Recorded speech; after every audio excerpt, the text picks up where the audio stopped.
सुरू करूयात आपण. For joining this webinar, I am Dr. Praveen Shamrao Sawant, Associate Professor, Department of Kai Chikitsa. Welcomes you on behalf of Department of Kai Chikitsa, Bharati Vidyapeeth College of Ayurveda. Under the leadership of Professor Dr. A.B. Patil sir, our principal, Bharati Vidyapeeth College of Ayurveda arranged this webinar series called Ayur Bharati Webinar Series. Today's topic of presentation is Twak Vikar and its Ayurvedic lineage. When we talk about Twak Vikar or Kushtha,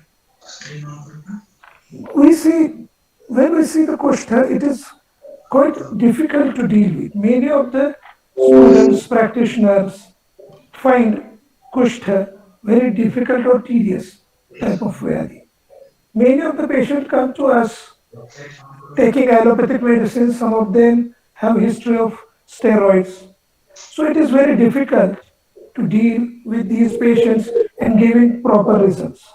So for making it more simple, more interesting, result oriented, we have today's lecture.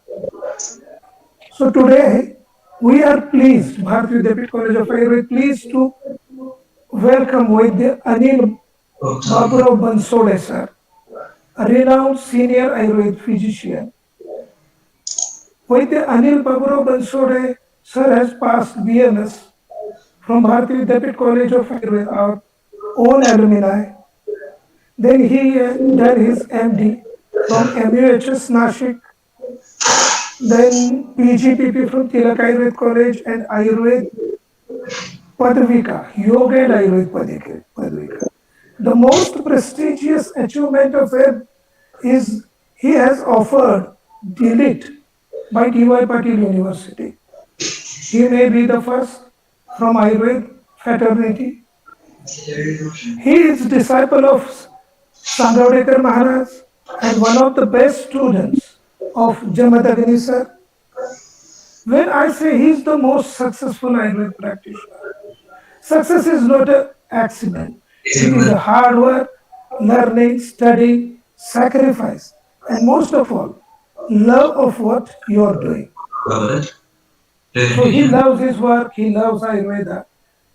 Since last 20 years, he is practicing Ayurveda. His Vishwanand Ayurveda Chikitsalaya in Hadapsar, Pune is one of its own kind, most must visit place in Pune because it is 5,000 square feet Ayurvedic clinic. And he's dealing with so many Vyadhis, so many patients. Till today, he has treated so many patients. He has motivated Ayurveda students for doing pure Ayurveda practice. Till today, more than 5,000 students are practicing successfully all over India. His special work, it is innovative one, is Nirvata Chikitsa. So it is more related to Marma Chikitsa. When you will go to his clinic, he will definitely guide you. There are so many videos of him on YouTube. He arranges Vanaspati Darshan tours for students who are interested in Dravya Guna. He has several institutions felicited him, like Vaidyaratnam Award, Vaidyanath Puraskar. Dabur India has also awarded him. Then Ayush Department has offered him Maha Ayush Kamal Puraskar. So these are his credentials. So there are so many things to tell about him, but these are the highlights of it. So dear students and friends, Ayurveda practitioners, I ask you to give your full attention to Vaidya Anil Bansode sir and help me to welcome him for this webinar. So Vaidya Anil sir, I welcome you and you may start your lecture. नमस्कार, आप सबका इस व्याख्यान में स्वागत है। आज का विषय है त्वचा विकार और इसका आयुर्वेदिक निरूपण या विवेचन। आज हम ये त्वचा विकार ले रहे हैं, आप सब जानते हैं, आपने सब ग्रंथ पढ़ा हुआ है। जो 22 इयर्स में जो मेरे क्लिनिक में प्रैक्टिकल अप्रोच के हिसाब से जो है, आज मैं आपको डिटेल बताने वाला हूँ। मैं मेरे सदगुरु, मेरे गुरु को प्रणाम करके उनके आशीर्वाद से लेक्चर में स्टार्ट करता हूँ, व्याख्यान में स्टार्ट करता हूँ।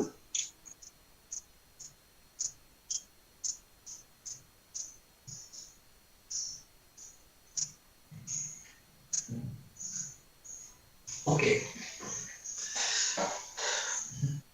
अभी आयुर्वेद के हिसाब से अगर सब त्वचा में देखी जाए तो ये सब जो त्वचा विकार है ये किस में डाले हुए? कुष्ठ में। मतलब जैसे अम्ब्रेला में सब हम लोग रहते हैं, उसको पूरा छत के जैसे ऊपर काम करते हैं, वैसे पूरे के पूरे हमारी जो त्वचा रोग है वो कुष्ठ के अंदर आते हैं। इसलिए इसमें मेह रोग के बाद कुष्ठ को बताया है, क्योंकि मेह रोग में जो उसके बाद जो फुंसी आते हैं, उसके बाद उसके महारोग का पता चलता है, उसके वजह से उसको कुष्ठ, मतलब मेह रोग के बाद कुष्ठ बताया, इसे कुष्णादि वपु इति कुष्ठम। अभी कुष्णादि वपु मतलब कुष्ठ मतलब कोत उत्पत्ति।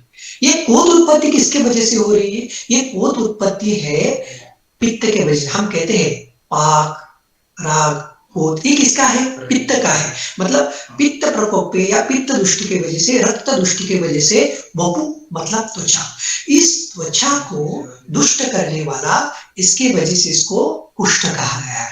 अभी ऐसा नहीं कि हम त्वचा बोले तो हमें पता है कि त्वचा स्पर्शन इंद्रिय है, और स्पर्शन इंद्रिय है पूरे शरीर को व्याप्त करने वाला ये त्वचा ही है।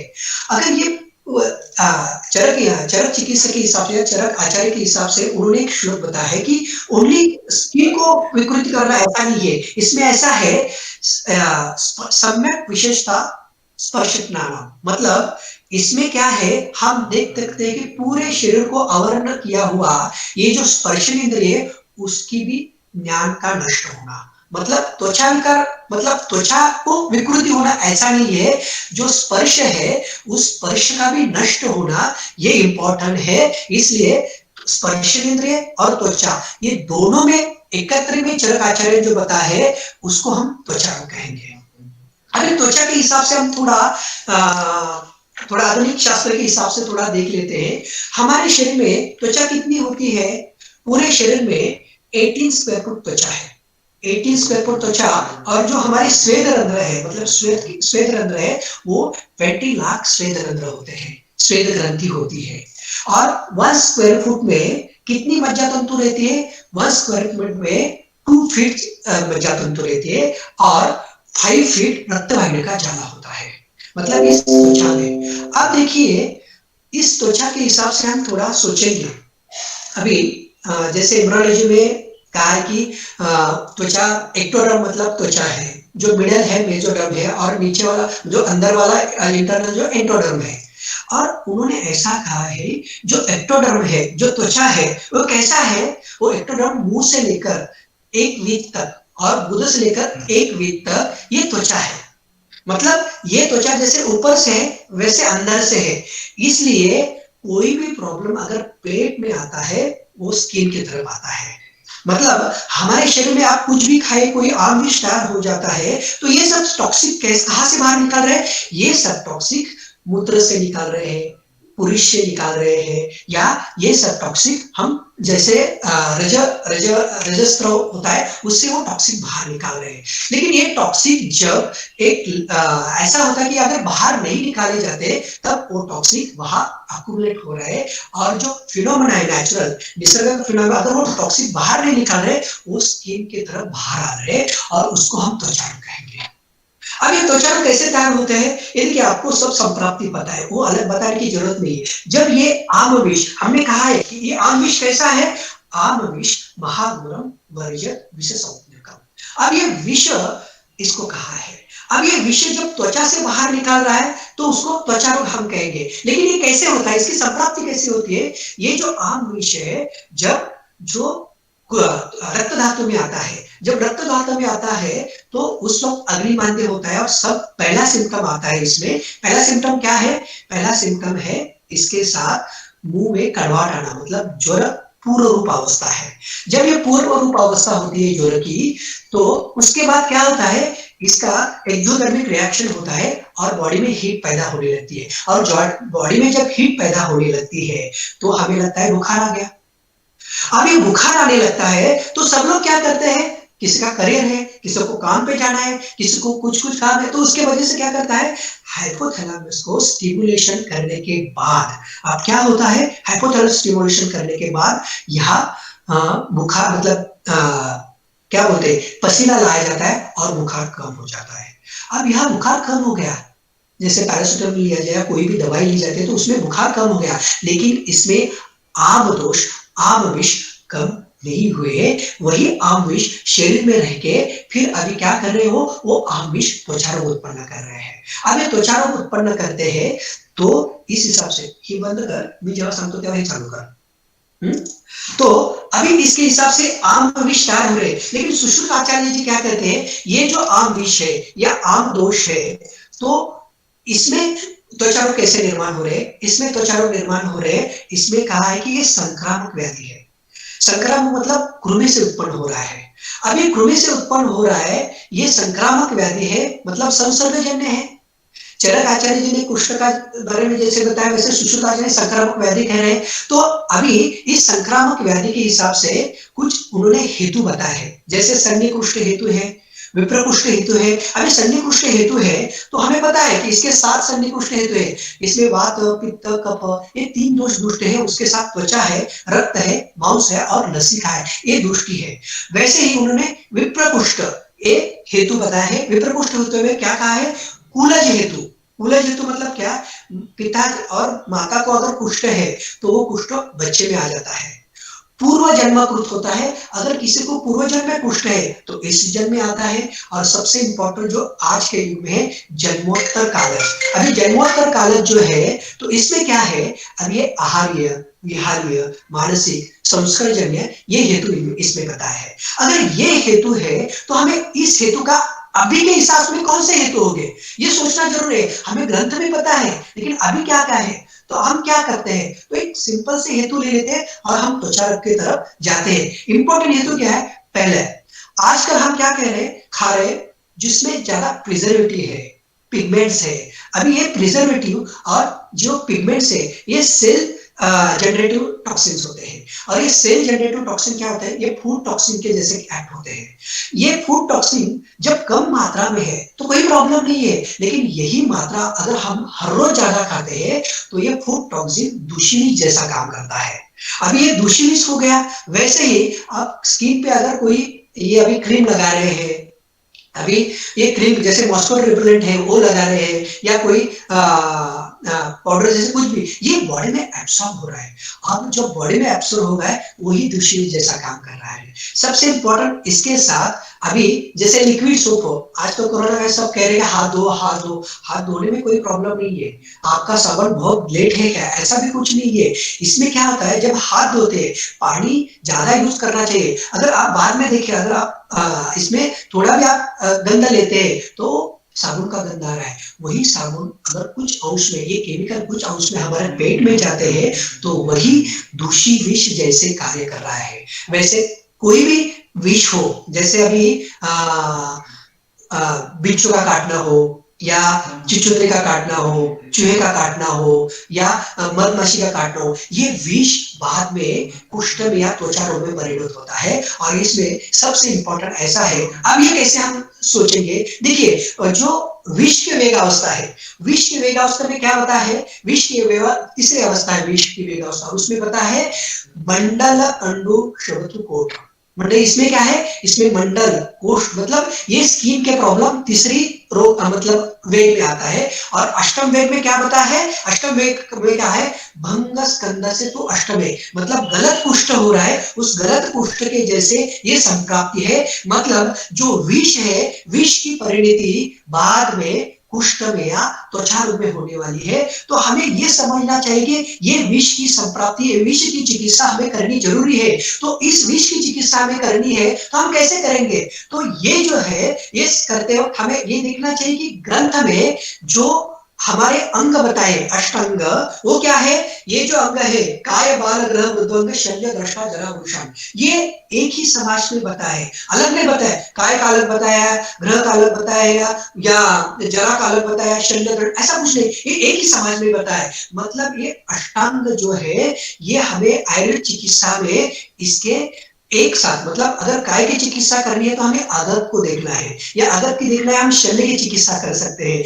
हम शालक्य की चिकित्सा करते हैं, विष की चिकित्सा करते हैं, या रसायन चिकित्सा करते हैं। मतलब इस चिकित्सा करते वक्त हमें ओनली काय चाहिए, मतलब काय से का देखा नहीं, तो उसके लिए ट्रीटमेंट करते वक्त हमें आदत भी देख के उसकी ट्रीटमेंट करनी जरूरी होती है। क्योंकि ये अगर हमें अष्टांग समझ में आ गया ना तो हमें चिकित्सा करने में बहुत आसानी होती है। अभी देखिए कि हम हेतु ले रहे दूषी विष या विष की ले रहे, या कोई जंगम विष की ले रहे या स्थावर विष की ले रहे, उसकी चिकित्सा हम आदत में देख सकते हैं। उसका जो उपद्रव है, उसका उपद्रव त्वचा रोग है, उसका उपद्रव कुष्ठ है, तो उसको हमें अगर देखना है तो समझ लीजिए कि हमें चिकित्सा करते हो ये अष्टांगों की हमें कैसे उसके हिसाब से देखना है कि उसकी ट्रीटमेंट कैसे करनी है। सिंपल से ले लेते हैं, जैसे अम्ल पित्त है, अम्ल पित्त जिसको है तो उसको क्या करते हैं, अम्ल पित्त है तो हम बहुत बार ऐसा होता है कि एंटासिड लिए जाती है, पित्त की चिकित्सा की जाती है। ये एंटासिड बार बार लेने की वजह से पित्त, हमने तो पूरा पित्त अच्छा नहीं किया, बस जो एसिड है उसको हम जो कम कर रहे हैं, तो उसकी वजह से वही पित्त फिर खून में मिक्स हो रहा है। खून में मिक्स होने की वजह से उसमें क्या हो रहा है, शीत पित्त, उदर्द, कोठ, मतलब जिनको अम्ल पित्त है और जो पित्त की चिकित्सा कर रहे हैं तो उसमें बाद में अगर शीत पित्त, उदर्द, कोठ आ रहा है तो उसकी ट्रीटमेंट हमें अम्ल पित्त के हिसाब से या दूषी विष के हिसाब से करनी जरूरी है। क्योंकि ये हमें, अगर देखिए दूषी विष की ट्रीटमेंट करनी है तो ग्रंथ में कहा कि ग्रहणी की चिकित्सा करो, और अगर में जो ग्रहणी दृष्टि की संप्राप्तियां है वो ट्रीटमेंट हमें करनी है। अगर हम ये ट्रीटमेंट करते हैं तो हमें संप्राप्ति भंग होती है और हम रिजल्ट पेशेंट को जल्दी दे सकते हैं। अगर आपको इंस्टेंट रिजल्ट चाहिए, विद इन 2 डोज में 4 डोज में अगर आपको रिजल्ट चाहिए तो आपको अगर की चिकित्सा करते हैं तो हमको फास्ट, क्योंकि अब देखिए उसमें ट्रीटमेंट बताइए, उसमें ट्रीटमेंट बताया कि नागविष की ट्रीटमेंट बताइए, बिच्छू काटने की, वो इतनी फास्ट बॉडी में वेग अवस्था आती है, तो हम अगत की ट्रीटमेंट कब करेंगे? हम अगत में ट्रीटमेंट इस हिसाब से संप्राप्ति के हिसाब से अगर करेंगे तो रिजल्ट हमें जल्दी आने वाला है। वैसे ही ये जो आम विष है, ये आम विष के हिसाब से हम थोड़ा थोड़ा करके कैसे तैयार हो रहा है। जैसे अभी इसको हम लेते हैं कि हेतु के हिसाब से प्रज्ञापराग कैसा होता है। समझिए आपने पूरा खाना बहुत कंटे की तरफ आते हुए खाना खाया है, अब खाना खाया है तो आपको कुछ नहीं जाने वाला, लेकिन आपके सामने आपका पसंदीदा कुछ आया, समझो भजिया आ गई, तो आप क्या कहते हैं, कह रहे चलो खाते, लेकिन नहीं, बुद्धि कहती है आप ये मत खाओ क्योंकि आप बीमार हो जाएंगे, निश्चयात्मक बुद्धि है। लेकिन मन क्या कहते हैं, चलो खाओ इससे क्या होगा। अगर मन क्या है, मन भावना युक्त है, भावना के हिसाब से आप जब चलो हम इसको कर्म विपाक कहते हैं। पूर्व जन्म कर्म, 3 साल में बच्चों को कोई भी बीमारी आती है वो पूर्व जन्मकृत है। सब बड़े बुजुर्ग कहते हैं कि वो होने दो, कोई प्रॉब्लम नहीं, क्योंकि उसका पूर्व जन्मकृत जो दोष वो निकल जाते हैं और नया जन्म स्टार्ट हो जाता है। वैसे कांजना का है, उसको मराठी में वार्या पड़ा कहते हैं। वार्या पड़ा मतलब क्या, इसमें अगर कोई वायु उसके स्किन पे आके टच होके जाता है, दूसरे को वो वायु लगता है, तो उसमें क्या होता है, उसको भी ये होता है। ये होने के बाद कोई प्रॉब्लम नहीं, लेकिन जो फूंसे आते हैं उस फूंसों के बाद वहां जो ब्लैक सर्कल आते हैं, ब्लैक दाग आते हैं, वो निकलना ज्यादा तकलीफ देता है। तो इसको हमें त्वचा रोग के हिसाब से सोचना है, इसको हमें त्वचा रोग के हिसाब से ट्रीट करना है। अब इसमें हम 2 दवाई बता देता हूं, उसमें अमर की अम्र हरिद्रा पुनर्नवा, ये अगर ये लगाते हैं उसके साथ, अगर इसके साथ और एक चूर्ण है मंजिष्ठा दारवी एष्टी, इसका चूर्ण हम जो ब्लैक सर्कल से बाहर ब्लैक दाग है उसके ऊपर लगाते हैं तो वो ब्लैक सर्कल से बाहर ब्लैक दाग कम हो जाते हैं। उसके साथ आगे का ले लेते हैं तारुण्य पीठिका। अब तारुण्य पीठिका क्या है, अब तारुण्य पीठी के हिसाब से हम सोचेंगे कि आधुनिक शास्त्र के हिसाब से क्या होता है, ये सिवेसिस ग्लैंड से उसमें जो स्त्राव है उसमें एंसैक नाम के जंतु आते हैं, उसकी वजह से तारुण्य पीठिका आते हैं। लेकिन आयुर्वेद क्या सोचता है इसके लिए, आयुर्वेद के हिसाब से हम क्या सोचेंगे, ये देखिए जब ये शुक्र व्यक्ति, मतलब जो लड़के हैं उसमें शुक्र की मतलब शुक्र जब व्यक्त हो जाता है तब स्किन गर्म होने लगती है, उस वक्त ये तारुण्य पीठिका, उसको आयुर्वेद में युवान पीठिका कहा है। और इसके साथ दूसरी एक चीज है, वो जो लड़कियां उनमें जब रजत दृष्टि होती है, रजस वाला जो रज स्टार्ट हो जाता है, उस वक्त ये रज व्यक्ति के वक्त युवान पीठिका आती है। जब इस वक्त युवान पीठिका आने लगती है तो उसका स्किन बहुत गर्म हुआ होता है। स्किन गर्म होते वक्त अगर इसके साथ आप सिचू, हरित की, शंख और इसके साथ जब परिपाठादि काढ़ा देते हैं तो जो रजस वाला परिचर्या पालन करते हैं, उसके साथ अगर ये चीजें दी जाती है तो जो दाग है, जो फुंसी है, वो जाने में बहुत आसानी हो जाती है। क्योंकि ये सबसे बड़ा हेतु है, क्योंकि ये रजस वाला परिचर्या बहुत इंपॉर्टेंट होते हैं। रजस वाला परिचर्या बताता है कि उसने आराम करना चाहिए, उसमें बाहर घूमना नहीं चाहिए। जो रजस वाला परिचय के हिसाब से अभी देखिए कि टीवी में दिखाया जाता है कि वो क्या कर रहे हैं, फुटबॉल खेल रहे हैं, कराटे खेल रहे हैं, और उसके साथ विस्पर की याद दिखा रहे हैं।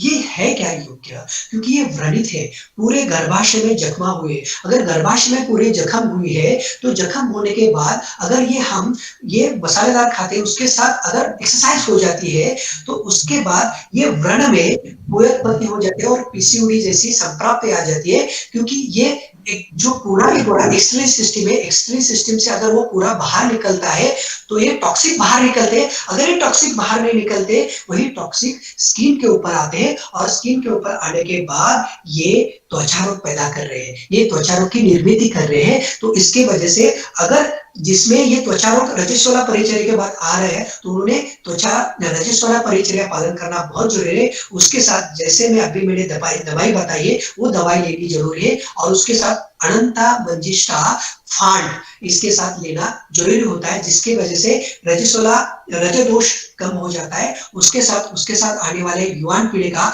उसके साथ आने वाले काले धब्बे। और क्योंकि इसमें 3 टाइप के स्टेज होते हैं। फर्स्ट स्टेज में क्या होता है, फुंसी आती है, पीठिका आते हैं, उसके बाद उसको नाखून लगते हैं, उसके बाद काले धब्बे आते हैं और उसके बाद थर्ड स्टेज में खड्डे आते हैं। अगर जब खड्डा आने लगता है तो उसमें मांस पाचन हुआ है। अब जब मांस पाचन हुआ तो खड्डा जल्दी भरता नहीं, उसके साथ मांस पाचन प्लस अभ्रक लेते हैं। ये कम से कम 1-1.5 साल लेना पड़ता है। उसके साथ वही लेप के लिए मांस पाचक हम लगाते हैं, उसके साथ उसमें अनंता यूज करते हैं, तब ये जल्दी कम होने लगता है।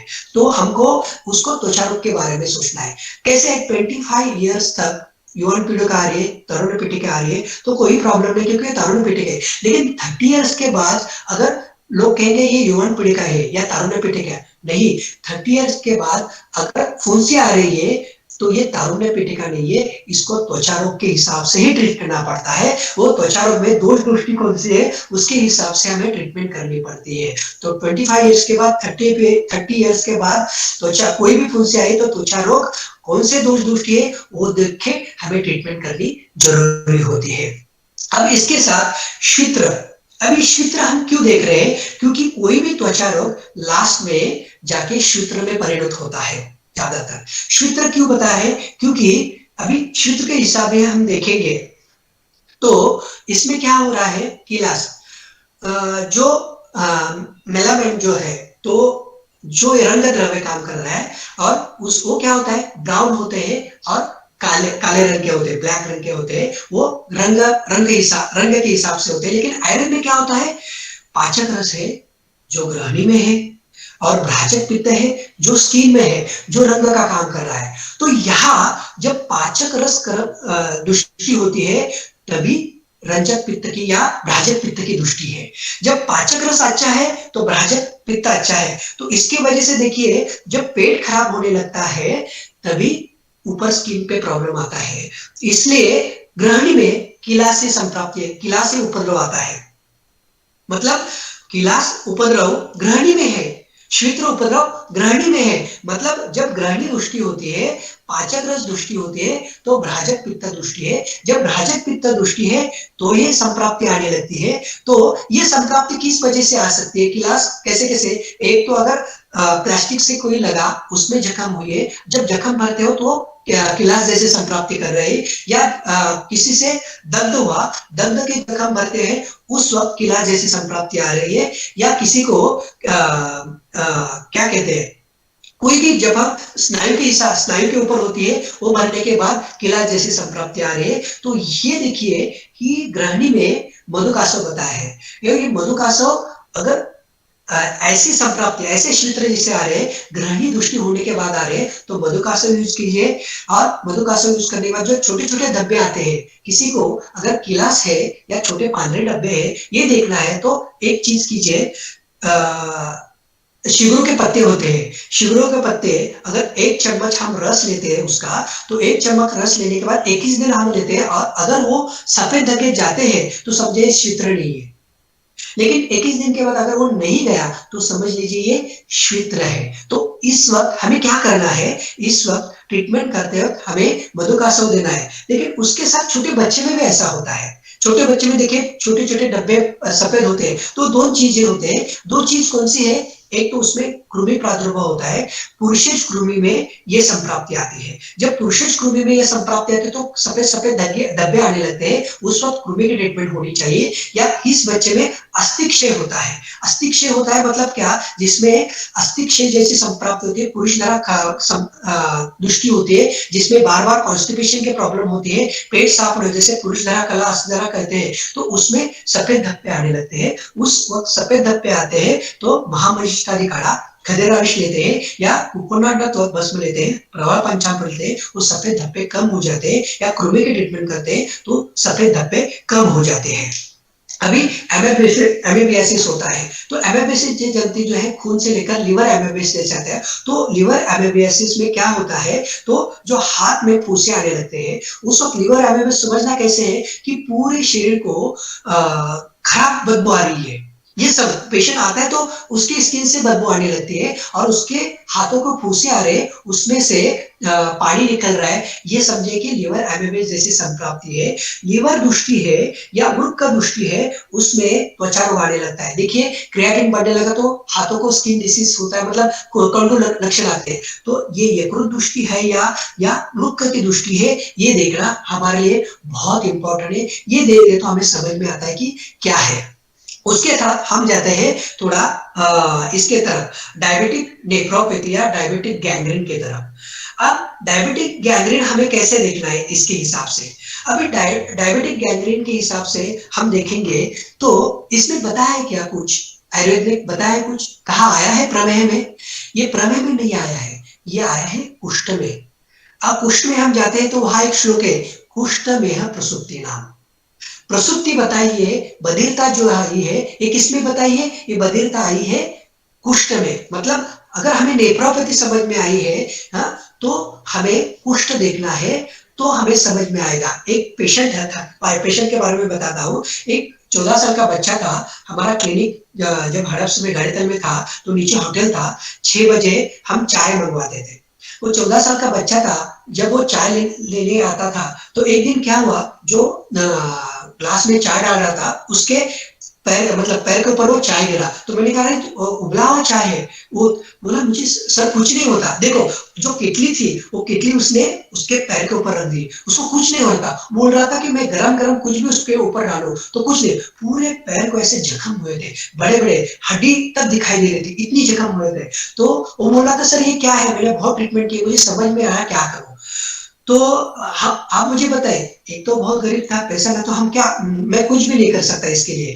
तो ठीक है, तो उस वक्त हम सब स्टूडेंट थे, बोलो इसके लिए हम स्टडी करेंगे। तो हमने पूरा ग्रंथ लिया और प्रसुप्ति सुषुप्ति कहाँ आया ये देखने लगे।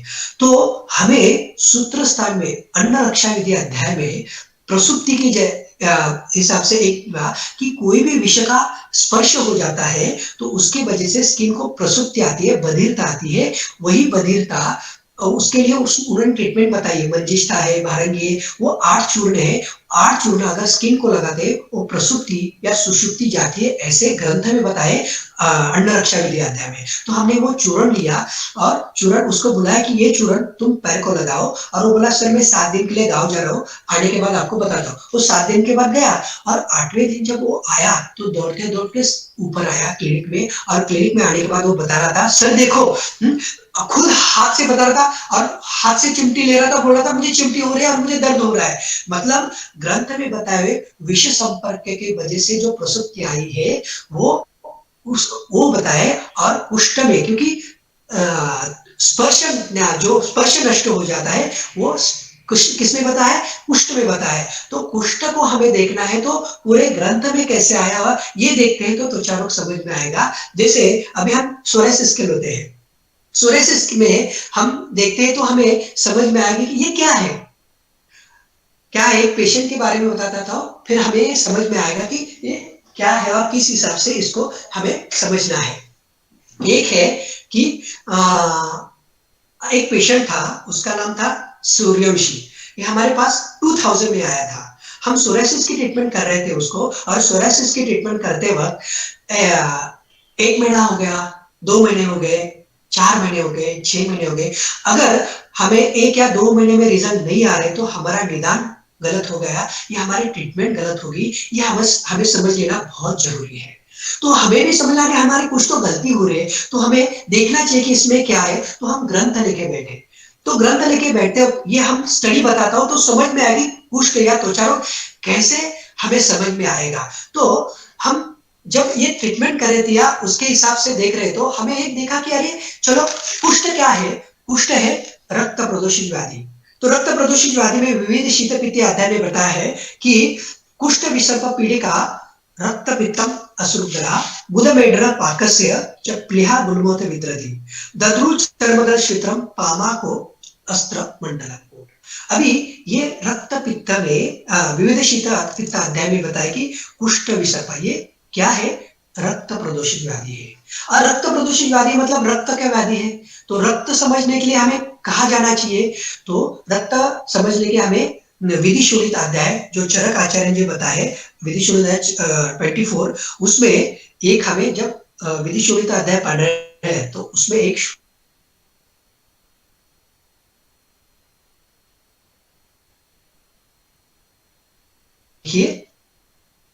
कुर्यात शोणित रोगेशु रक्त पित्त हरिक्रिया, मतलब रक्त धातु दृष्टि के जो चिकित्सा हमें करनी है रक्त पित्त की जैसी करनी है। मतलब रक्त दृष्टि में कोई भी ट्रीटमेंट करो वो ट्रीटमेंट कैसी करनी है, रक्त पित्त जैसी ट्रीटमेंट करनी है। ये हमें एक श्लोक मिला। अभी हमें ऐसा पता चला कि चलो हमें रक्त पित्त मिला, तो सब ग्रंथ में हम रक्त पित्त लेके बैठे।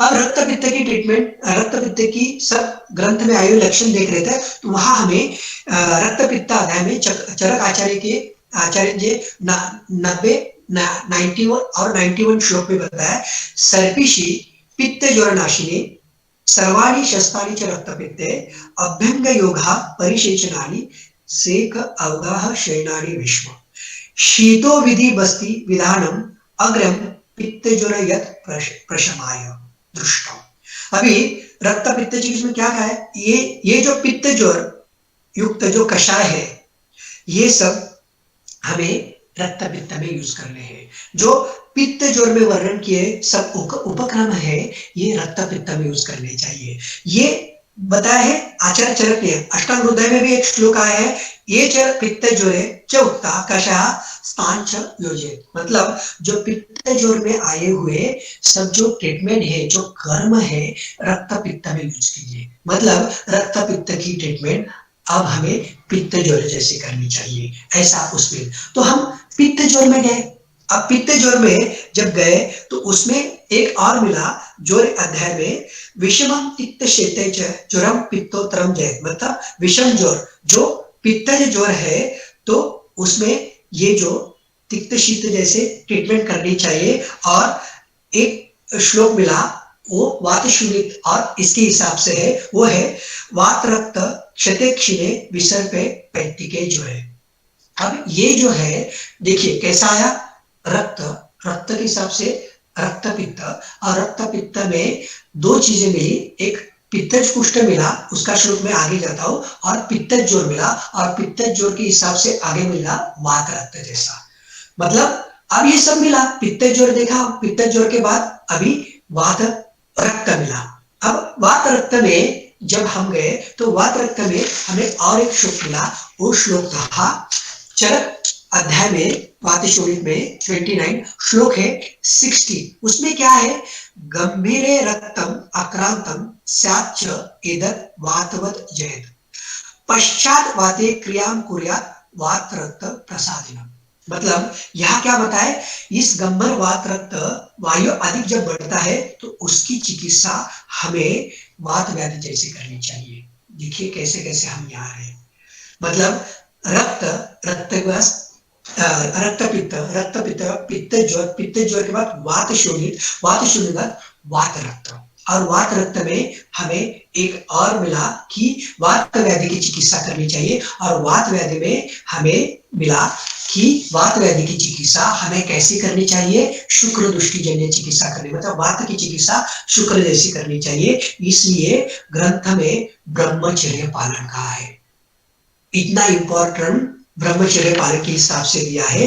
क्योंकि ब्रह्मचर्य इंपॉर्टेंट क्यों है, क्योंकि आहार निद्रा ब्रह्मचर्य ये हमारे 3 त्रिवेद, इस हिसाब से हमें जाना जरूरी है। और शुक्र के मरम बिंदु पाकेन जीवनम बिंदु धारणा यावत बिंदु स्थिरोदेव तावत काल से भय मुक्ता। अगर शुक्र का संरक्षण हम करते हैं तो ये बीमारी जल्दी कम हो जाती है। या कोई भी पेशेंट आपके पास आता है, उस पेशेंट को आपको अगर ब्रह्मचर्य पालन करते हो, अगर आप ट्रीटमेंट करते हैं तो वो ट्रीटमेंट आपके हिसाब से लाभदायी होगी। क्योंकि जब शुक्र का संरक्षण होता है और उसके साथ ट्रीटमेंट जाती है तो रिजल्ट जल्दी मिलता है। अब ये हम देखते हैं सर, हमने इस वक्त क्या किया, जब अभी वात व्याधि में गया तो वात व्याधि में हमें ऐसा मिला, वात व्याधि में हमें एक रक्तावृत वात बताया मिला, और रक्तावृत वाते सदा हरति त्वक मांसांतरजो वृषम भवेत् स रागा श्रोतु जायते मंडलानि च। मतलब इसमें दाह श्रोत मंडल जो कुष्ठ के जैसी बीमारी है रक्तावृत वात में हमें मिली। और इस हिसाब से हमें आगे जाके 2 चीजें मिली, ये मैं आपको बता देता हूं। पहले पित्तज कुष्ठ के बारे में थोड़ा बताता हूं, क्योंकि ये जो पित्तज कुष्ठ है, पित्तज कुष्ठ में बताया सर्पिशी तिक्तकाली च यच्च अन्यत् रक्त पित्तानुकर्म बाह्य अभ्यंतर अग्रयंत कार्यम पित्त कुष्ठेषु। अब ये जो बता है कि पित्तज कुष्ठ की जैसी संप्राप्ति है, पित्तज कुष्ठ की जगह करो या विसर्प जैसी करो। अभी आपने देखा कि ग्रंथ में रक्त पित्त, पित्तज कुष्ठ और विसर्प इसके हेतु से भी बताया है। देखिए आप उसमें जाते तो उसके इसके हेतु कुष्ठ जैसे है, इसके हेतु रक्त पित्त जैसे है, ऐसे बताए। मतलब इसके हेतु भी सेम है, और उसकी ट्रीटमेंट करते वक्त इसकी ट्रीटमेंट में आपको देखनी पड़ेगी कैसे इसमें आए। इसलिए हमारे क्लिनिक में यही है कि आप जब क्लिनिक में आएंगे तो आपको पता चलेगा कि कुष्ठ या त्वचा रोग की ट्रीटमेंट कुष्ठ में आई हुई नहीं है, कहीं वात रक्त में आई हुई ट्रीटमेंट की जा रही है, कि विसर्प में आई ट्रीटमेंट है, किसी वात व्याधि में बताया हुआ कुष्ठ जैसे संप्राप्त है उसमें की गई ट्रीटमेंट है। मतलब कुष्ठ हमें देखना है तो पूरे ग्रंथ में कहाँ कहाँ कुष्ठ आया है। अभी जो मैंने पहले पेशेंट बताया था उसकी वो स्टडी हो गई। अब ये स्टडी की तो इसमें क्या किया हमने, इसमें ट्रीटमेंट करते वक्त हमने एक चीज की कि जहां जहां कुष्ठ आया है, एक तो कुष्ठ में, वात रक्त में, विसर्प में, ज्वर में, इसमें जहां जहां कुष्ठ आया तो उसकी कॉमन ट्रीटमेंट हमने बताई। और कॉमन ट्रीटमेंट के हिसाब से उसके लिए पेट में लेने के लिए उसका तेल सिद्ध करने, इसलिए C1, C2, C3, उस चंद्रकांत सूर्यवंशी नाम है उसका, सी नाम से हमने formula C1, C2, C3, C4 ये नाम अभी भी मैं 20 मतलब ये हुआ 2000 में ये स्टडी हुआ था। अभी तक वही मैं फॉर्मूले यूज करता हूँ, क्योंकि अगर कुछ समझ में नहीं आया तो हमें इसके हिसाब से देखना बहुत जरूरी होता है कि कैसे इसके साथ ट्रीटमेंट करनी चाहिए। क्योंकि कुष्ठ जब हम समझ सकते हैं तो वही व्याधि के हिसाब से आया है वो भी देखना जरूरी होता है। क्योंकि अगर ट्रीटमेंट में रिजल्ट कभी नहीं मिला तो एक चीज करो कि उसकी ट्रीटमेंट व्रण जैसी करो। क्योंकि चरक आचार्य में कुष्ठ में बताया है, वैशिष्ट रत्नाकर में आया हुआ है, कुष्ठमयं विस्फोट मसूरिका उक्तः चिकित्सः अपि अशु हरेत् विसर्पान् सर्वान् विपक्वान् परिशोध्य व्रणकर्मेण उपरेच यथा उत्तम। मतलब अगर कुष्ठ है, विस्फोट है, मसूरिका है, अगर उसमें अगर कुछ भी अगर ये व्रण अच्छे नहीं हो रहे तो इसकी चिकित्सा हमें व्रण जैसी करनी चाहिए। तो कुष्ठ में ट्रीटमेंट करते ये व्याधि को भी देखो और व्रण जैसे अगर हम ट्रीटमेंट करेंगे तो ये स्किन डिसीज या त्वचा रोग जल्दी कम हो जाता है, उसकी ट्रीटमेंट हमें जल्दी मिल जाती है। उसके साथ कभी-कभी ऐसा होता है कि कुष्ठ कभी नॉर्मली हमें नहीं दिखाता, कुष्ठ उपद्रव स्वरूपात्मक ज्यादा दिखाई देता है। जैसे अर्श में कुष्ठ दिखाई देता है, दमा में कुष्ठ दिखाई देता है, कास में कुष्ठ दिखाई देता है, हिक्का में कुष्ठ दिखाई देता है, अम्ल पित्त में कुष्ठ दिखाई देता है, ग्रहणी में कुष्ठ मतलब अकेला कुष्ठ नहीं होता, जोड़ गोली रहती है, इसके साथ ये होता है। तो जब कभी भी त्वचा रोग का पेशेंट आपके पास आता है तो उसके साथ इसको कोई प्रॉब्लम पीछे वाला नहीं है ना, कोई व्याधि हुई नहीं ना, अगर उस व्याधि की हम ट्रीटमेंट करते हैं तभी ये त्वचा रोग जाता है। नहीं तो हम त्वचा रोग की ट्रीटमेंट सब लोग कहते हैं त्वचा रोग जाता ही नहीं, क्योंकि त्वचा रोग समझा ही नहीं, इसके वजह से त्वचा रोग नहीं जा रहा है। तो इसके साथ क्या संप्राप्ति है, किस बीमारी का उपद्रव है, ये देखना बहुत जरूरी है। जैसे हम अस्थमा लेते हैं, दमा लेते हैं, दमा में कुष्ठ रोग कैसे तैयार होता है? देखिए, जब अस्थमा होता है तो अस्थमा के हिसाब से कि अस्थमा के हिसाब से क्या होता है, ये फुफ्फुस में है तो फुफ्फुस में से क्या कर रहा है, ये वायु विष है, ये वायु विष सब स्किन से बाहर निकल रहा है, ये वायु विष स्किन से श्वास से बाहर निकाल रहा है। जब अस्थमा की ट्रीटमेंट की जाती है या दमा की ट्रीटमेंट की जाती है तो ये वायु बॉडी में ऐसे ही रहता है और यही वायु फिर स्किन से बाहर निकलने लगता है, इसकी वजह से त्वचा रोग या कुष्ठ की संप्राप्ति होती है यहाँ। अब देखिए कोई पेशेंट ऐसे होते हैं जिसको दमा बढ़ता है, स्किन डिसीज बढ़ता है, स्किन डिसीज बढ़ता है तो किसी को अस्थमा आता है। तो इस दमा है या स्किन डिसीज है, उसको समझ लेना बहुत जरूरी है। देखिए दमा की ट्रीटमेंट क्या है, दमा की ट्रीटमेंट है तमकेतु विरेचन। अब क्या होता है, ये जब एक्युमुलेट होता है बॉडी में, क्योंकि बॉडी में वो एक्युमुलेट होने के बाद ये त्वचा के ऊपर जाने लगता है, क्योंकि वो अगर मूत्र से, पुरुष से या रज के हिसाब से बाहर नहीं निकलते तो त्वचा से बाहर निकलते, इसलिए जब अस्थमा होता है, अस्थमा जब स्किन पे आता है तो उसमें डैंड्रफ आने लगता है और स्किन डिजीज होने लगते हैं। त्वचा जो होती है हमारे शरीर के 21 डेज के डेड होती है, इसलिए जो कुत्ते होते हैं वो कुत्ते ये त्वचा होते हैं उसको सूंघ के जो चोर है उसको पकड़ते हैं। तो इस दमा में भी सेम ऐसा होता है, एक त्वचा से बाहर, वैसे ही त्वचा रोग में ट्रीटमेंट देखिए विरेचन है, ये टॉक्सिक बाहर निकाल रहे हैं।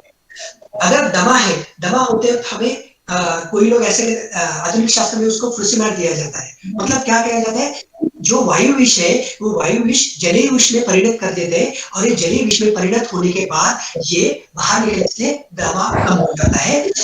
ऐसे हम जो है देते हैं तो त्वचा रोग भी कम हो जाता है और अस्थमा भी कम हो जाता है। तो अगर ये दमा और अस्थमा एक साथ कम करना है उसके लिए हमने एक कॉमन तकनीक उसमें दत्तात्रेय शिंदे जी है, उनका साउंड कर रहे प्लीज बंद कीजिए। दत्तात्रेय शिंदे जी, तो इसमें क्या है, अनंता, उसके साथ मंजिष्ठा, कुटकी, पटोल, इसका हम काढ़ा देते तो अस्थमा भी यूज होता है, त्वचा रोग में भी यूज होता है। अगर ये देते जिसको त्वचा रोग में अस्थमा आता है वो भी कम हो जाता है, अस्थमा में त्वचा रोग आता है वो भी कम हो जाता है, ये इंपॉर्टेंट होता है। उसके साथ अगर हम लेते हैं अर्श व्याधि, अर्श व्याधि में क्या देता है, अर्श व्याधि में लंगन का है, कंडू कोठ पीटिका पुष्टम पांडवा, मतलब किसमें कहा है, अर्श व्याधि में कहा है। अगर अर्श व्याधि में ये चीज आई है तो अर्श व्याधि हम लंघन करते हैं और जो रक्त का स्राव हो रहा है उसको रोकना नहीं है, अगर उसको रोका जाता है, उसका संबंध किया जाता है, उसके वजह से कुष्ठ कंडू उत्पन्न होता है। तो उसमें पहले कुष्ठ की चिकित्सा करनी चाहिए और कुष्ठ की चिकित्सा करने के बाद हमें क्या करना चाहिए, फिर त्वचा रोग की अर्श की ट्रीटमेंट करनी है। अर्श की ट्रीटमेंट करने के बाद हमें त्वचा रोग की ट्रीटमेंट करनी इंपॉर्टेंट है। इसके साथ मन और त्वचा रोग का संबंध है। क्या होता है, जब उत्पत्ति होती है एम्ब्रियोलॉजी में जब त्वचा उत्पन्न होता है उसी वक्त मज्जा तत्व की उत्पत्ति होती है। इसको मज्जा तत्व की उत्पत्ति होती है तो हमें मज्जा तंतु, ब्रेन और उसके साथ मन, क्योंकि हमारे हिसाब से मन की जो स्थान है, ये स्थान कहाँ है? एक तो मस्तिष्क में है और हृदय में है। एक देखिए मन के हिसाब से कुछ भावनिक होता है और प्रैक्टिकल होता है। हम कोई भी चीज कहते हैं, अगर हम कहते हैं कि प्रैक्टिकली यूज करो तो हम मस्तिष्क से सोचते हैं, दिमाग से सोचो, और भावनिक हिसाब से सोचते हैं तो हृदय से। तो दो चीजें, हम भावनिक सोचते हैं तो हार्ट से सोचते हैं, और हम प्रैक्टिकली सोचते हैं तो दिमाग से सोचते हैं। तो अगर मज्जा तंतु की विकृति होती है तो मनो की विकृति होती है, और मनो की विकृति होती है मन, इसलिए चिंतनम चाहते चिंतनम, जैसे मतलब रसदुष्टि की भी संप्राप्ति है। और जो चीजें खाना खाते हो चिड़चिड़ापन करते हैं तो उसमें शीत पित्त जैसी संप्राप्ति दिखाई देती है। और ये शीत पित्त जैसी संप्राप्ति क्यों दिखाई दे? क्योंकि मन की दृष्टि है। इसके वजह से इसमें शिरोधारा बताइए। ट्रीटमेंट के वक्त मैं शिरोधारा के बारे में डिटेल बता देता हूँ, थोड़ा इसके ऊपर आता हूँ। इसके साथ स्टेरॉइड लिया जाता है बार बार। ये त्वचा रोग में स्टेरॉइड जब हम लेते हैं तो उसमें क्या होता है, इचिंग कम हो जाता है। इचिंग कम होने के बाद लेकिन बाद में किसी की चीज से इचिंग या ये स्किन डिसीज कम नहीं होता। इसमें क्या होता है, जब हम स्टेरॉइड या कोई ऐसी चीज लेते हैं उसमें क्या हो जाता है कि इस बात में क्या होता है, एवियन मतलब अवेलेबल नेक्रोसिस। नेक्रोसिस होता है मतलब क्या होता है, कोथ उत्पत्ति हो गई। और कोथ किसकी वजह से? पित्त विकृति की वजह से कोथ निर्मित हो गई। अब ये कोथ निर्मित हो रही है मतलब कुष्ठ की निर्मित हो रही है। अब एवियन हमने कभी सोचा है क्या, ये एवियन हम अस्थिगत कुष्ठ जैसी संप्राप्ति की ट्रीटमेंट करेंगे? जब ये कुष्ठ जैसी ट्रीटमेंट करते हैं तब ये नेक्रोसिस की ट्रीटमेंट भी हम कर सकते हैं। लेकिन इसके जैसे हमने रक्त मोक्षण और ये कुष्ठ की ट्रीटमेंट करते हैं तो इसमें संप्राप्ति के हिसाब से बहुत अच्छे रिजल्ट मैंने देखे और मैंने ट्रीटमेंट की इसके हिसाब से की है। तो एक चीज है, स्टेरॉइड जब लेते तो उसके साथ अस्थिगत कुष्ठ की ट्रीटमेंट इसमें करनी बहुत जरूरी होती है। अभी इसके साथ कोई कुष्ठ होता है, उस कुष्ठ में एक जगह रुक जाता है, उसके आगे उसको रिजल्ट नहीं मिलते, तो सबसे इंपॉर्टेंट ये होता है कि कोई लोग नाखून से उसको खुजाते हैं। जब नाखून से खुजाते हैं तो उसमें एक तो इचिंग भी बढ़ता है और उसके साथ ये संप्राप्ति उसके आगे कम नहीं होती। ये क्यों होता है?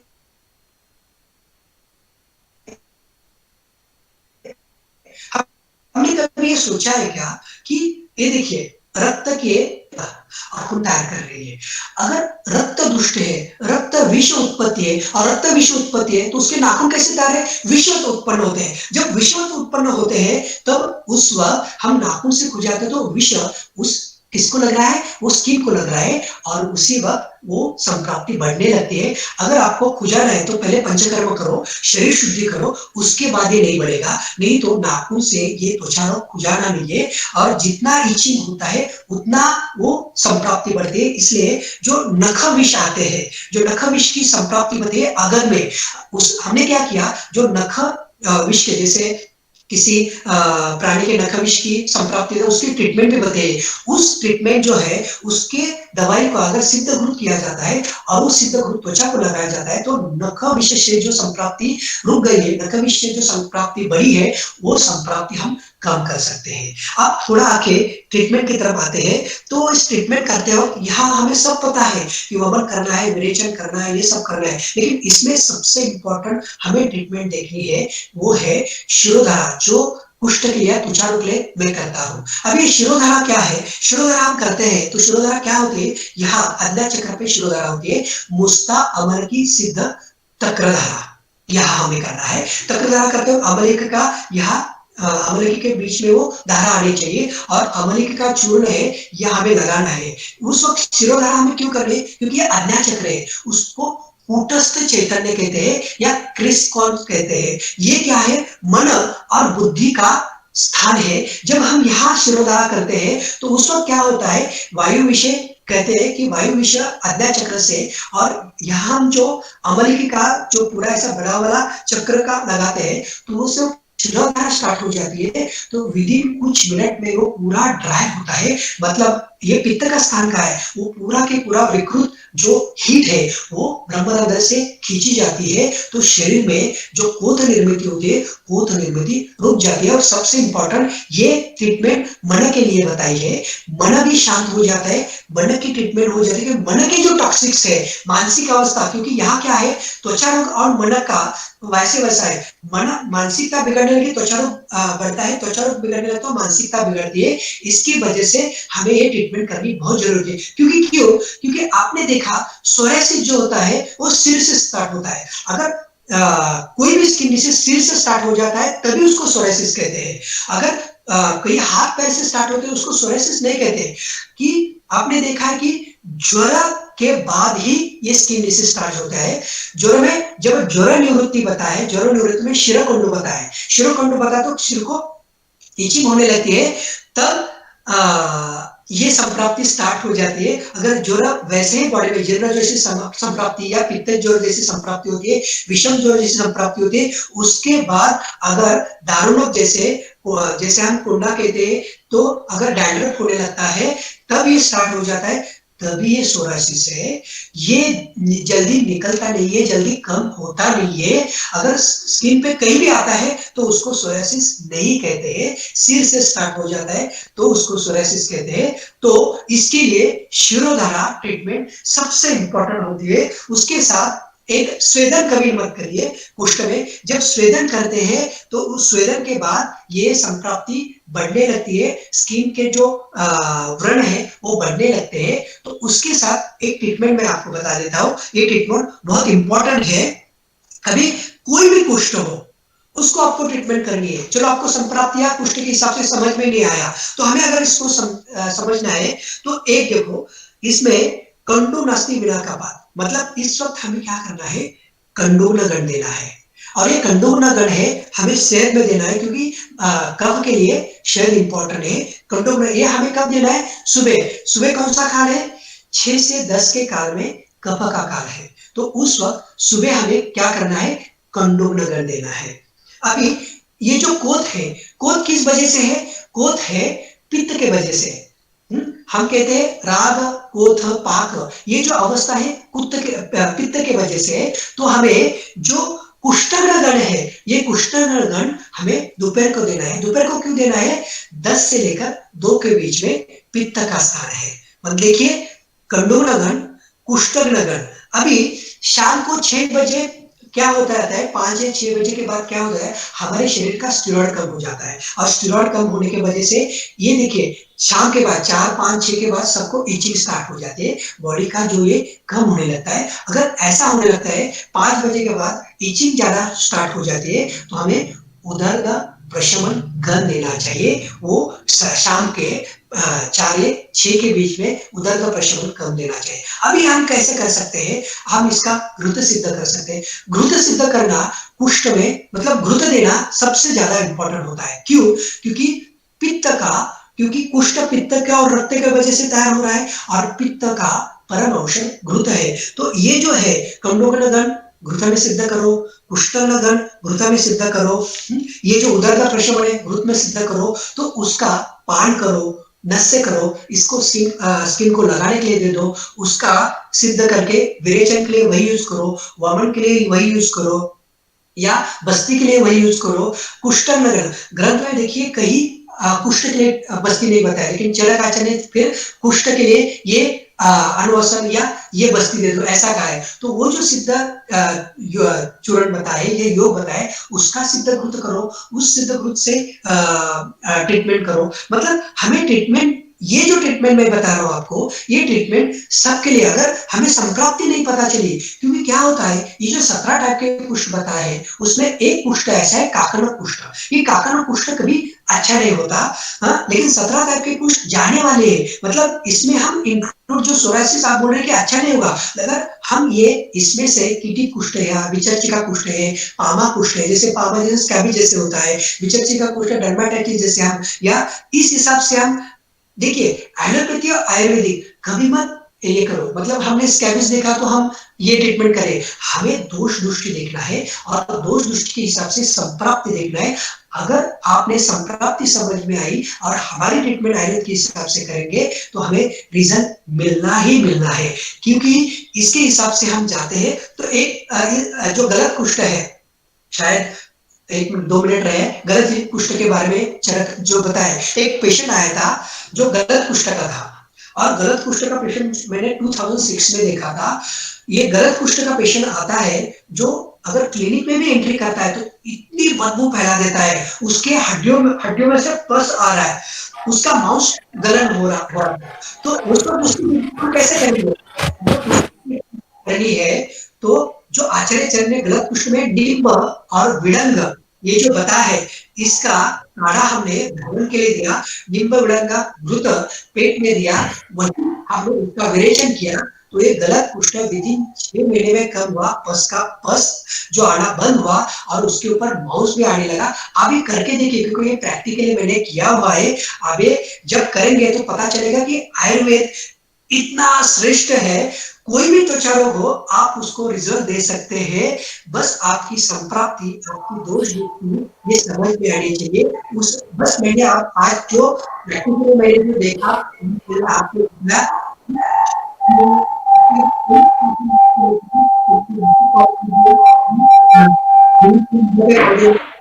देता हूँ।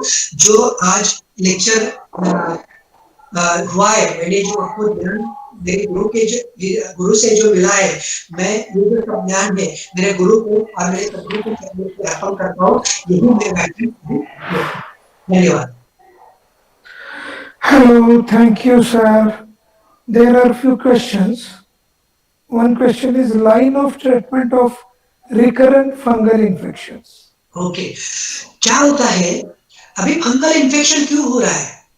ये हमने कभी देखा है क्या? ये देखिए, बार-बार एंटीबायोटिक और एंटीवायरल जब लेते हैं, तो ये क्या हो रहा है? ये बाद में फंगल इन्फेक्शन जैसा हो रहा है।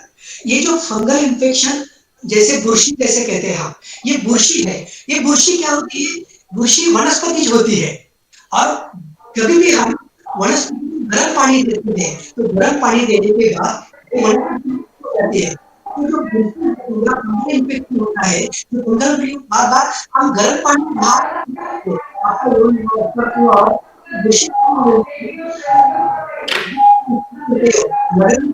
शतावरी सिद्ध घृत या पामामलम, अमृत मलम और पेट में लेने के लिए महामंजिष्ठादी काढ़ा। और एक मैं आपको एक काढ़ा बता देता हूँ। मला एक दे अश्विनी मोरा फॉर्मूला जो है ना, इसका एक दे मैं आपको एक फॉर्मूला बता देता हूँ जो मैं क्लिनिक में यूज करता हूँ। वो काढ़ा यूज कीजिए, जो काढ़ा उसके लिए सबसे ज्यादा इंपॉर्टेंट होता है। ये काढ़ा मैंने इसके हिसाब मतलब ग्रंथ में जो ये संप्राप्ति आती है, जैसे बुर्शी जन्य संप्राप्ति, या ये क्या होता है, ये कब आती है बुर्शी? कभी भी देखिए, कोई भी बीमारी ज्यादा हो जाती है, बहुत पुरानी हो जाती है, तो ये संप्राप्ति आने लगते हैं। इसमें वात प्रकोप या वात बढ़ा हुआ है, व्याधि क्षमता कम हुआ है या कृमि का प्रादुर्भाव हुआ है, तभी ये संप्राप्ति आती है। तो उसमें एक निम्ब, चित्र, हरिद्रा, सप्तपर्णा, कोष्ठ, खदीर, अमृता, भावा और दारवी, इसका अगर क्वाथ लेते हैं, उसके साथ शतावरी सिद्ध घृत लगाते हैं, पामामृत लगाते हैं और उसके साथ जलों का उच्चारण करते हैं, क्योंकि जब तक वहां का रक्त मोक्षण नहीं होता तब तक वो कम नहीं होगा। रक्त मोक्षण करने के बाद ही यूज कीजिए, रिजल्ट ज्यादा मिलता है। So, thank you, sir. So, finally, concluding this really thoughtful lectures and great experience by Vaidya Anil Bansura, sir. So, I 1 minute.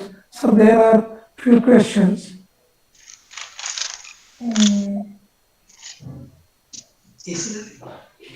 Can we use Gruta in Kushta from Raktagata Kleda? Yes, क्यों नहीं use कर सकते? लेकिन क्या होता है, घृत use करने के लिए सिद्ध घृत होना जरूरी है। जो रक्तगत क्लेद में, जैसे मैंने बताया अभी कि रक्तावृत वात में जो ट्रीटमेंट आई है, या व्रण में कुष्ठ, वसुरिका, विसर्प में जो ट्रीटमेंट आई है उससे सिद्ध घृत यूज करते हैं, तो ये हमारे लिए सबसे ज्यादा यूज होता है, क्योंकि घृत यही ट्रीटमेंट तुरंत ट्रीटमेंट है ना पित्त की, तो सिद्ध घृत यूज करते हैं तो सबसे ज्यादा उनका यूज होगा। 100% मुझे रिजल्ट देता है, क्योंकि मैंने यूज किया हुआ है। So there is one another question. Yes, Line of treatment of melasma. Can you guide us melasma? अभी एक मैं थोड़ा आपको सबको, क्योंकि सबने एक एलोपैथी के हिसाब से प्रश्न पूछ रहे या पूछ रहे हैं, तो एक समझ लीजिए कि कभी भी मत ऐसा कीजिए कि एलोपैथी डायग्नोसिस और आयुर्वेदिक ट्रीटमेंट, अगर आप ऐसा करेंगे तो उसमें रिजल्ट नहीं मिलने वाला है। आप एक कीजिए कि आयुर्वेदिक ट्रीटमेंट के लिए आयुर्वेदिक निदान ही कीजिए, उसकी दोष दृष्टि देखिए, उसकी संप्राप्ति देखिए, आपको ट्रीटमेंट है उसको रिजल्ट मिलने ही वाला है। आप मैंने बस आपको समझने के लिए थोड़ा एलोपैथी बता रहा हूँ, लेकिन इसके लिए ये ट्रीटमेंट, उसके लिए ये ट्रीटमेंट आप मत देखिए। और जो अपने ट्रीटमेंट आप बता रहे हैं, तो जो मैंने ये जो बताया कुष्ठागन, आप ये यूज कर सकते हैं तो आपको रिजल्ट मिलेगा, 100% रिजल्ट मिलता है। वो कॉमन बताया है, ये सबके लिए। अगर आपको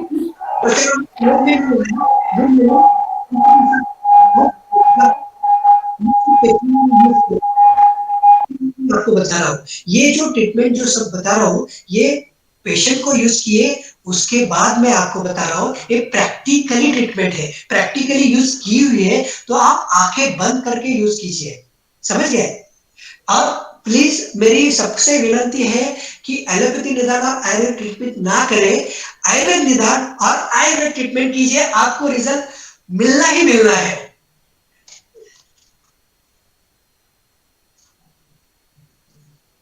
आपका साउंड बंद हो गया, साउंड बंद हो गया।